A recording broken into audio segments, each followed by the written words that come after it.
15 Commonwealth Cup champs. Yeah, thank you, and good afternoon to the viewers. Yeah, it's great to sit here being victorious with the Amajita team. Now, Mr. Norton, what does this mean to the team at large? I mean, you winning against Finland 2-1 in Russia and being crowned the Commonwealth Cup championships. Yeah, you know, it's a very, very important victory from a psychological point. Going into the Africa Youth Championships will take a lot of inspiration, a lot of confidence for these boys. We've overcome some tough opposition, so we can draw on this success when we come to Senegal during the tough times in Senegal. We can draw inspiration from the experience of Russia. Now, let's just take a recap, Coach, briefly on the final match against Finland. We know that Amajita took the lead in the 15th minute through Madisha after a period of sustained pressure. And then South Africa, of course, continued to open more chances and create chances. But it was Finland who actually scored in the 37th minute when Eero Taminen made it a 1-1 draw.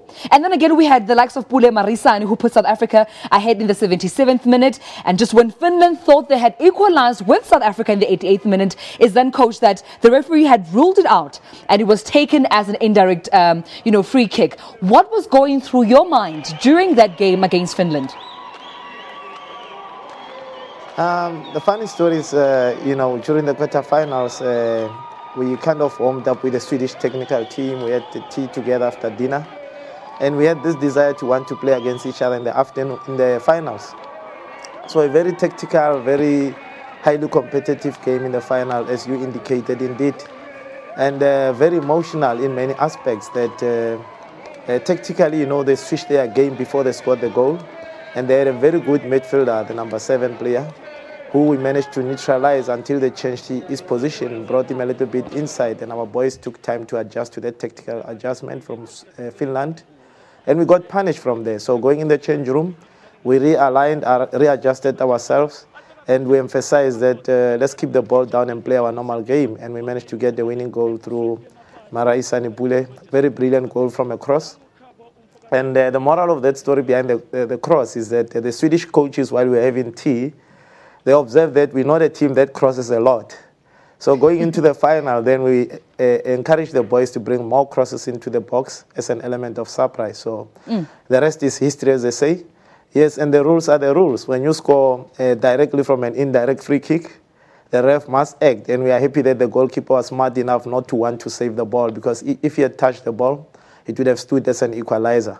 No, absolutely, Coach. We're happy. Just very briefly, because we're running out of time. I mean, on one side of the world, Amajita was making history by being crowned the 2015 Commonwealth Cup championships, while on the other side of the world, unfortunately, Bafana Bafana had been defeated by Ghana 2-1 in their last group stages. But I mean, we've debated back and forth about some of the mistakes that Bafana made. We've debated some of the strategies that Coach Shakes Mashaba made. My question to you now is on the matter of coaches. We know that almost 90% of the coaches in the AFCON camp were foreign coaches. What are your sentiments on the debate between local and foreign coaches? Look, coaching is coaching. Coaching has become very global. We go through the same kind of training that you get in Europe. We attend the same content of education. So it's just that fine line between playing attacking football or defensive football, and that fine line between victory and a loss. I think what is important for Bafana at this point in time is for the South African football public to support this young team.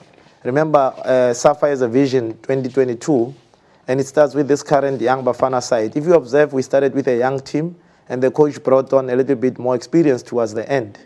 So in our line of work, we guided by the objectives that are set out by the leadership, and that dictates the coaching trends that will follow from there and the decisions that we'll make. Absolutely, so Coach. I do appeal to... thank you.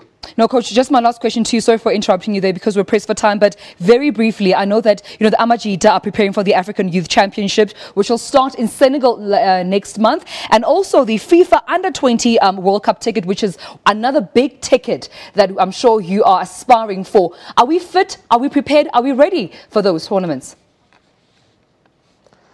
Yeah, so far we are happy with the progress out of Russia. We're going back into camp with Coach Thabo Senong coming and joining us.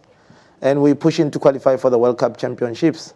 will align and adjust certain aspects of our game that we picked up out of Russia. And I'm happy that we came out positively. We showed mental character and tactical discipline to can come out of Russia successfully, and we'll carry that into AWAC and the world champs, of course. Yeah. Thank you so much, David Notwane. Thank you so much for your time.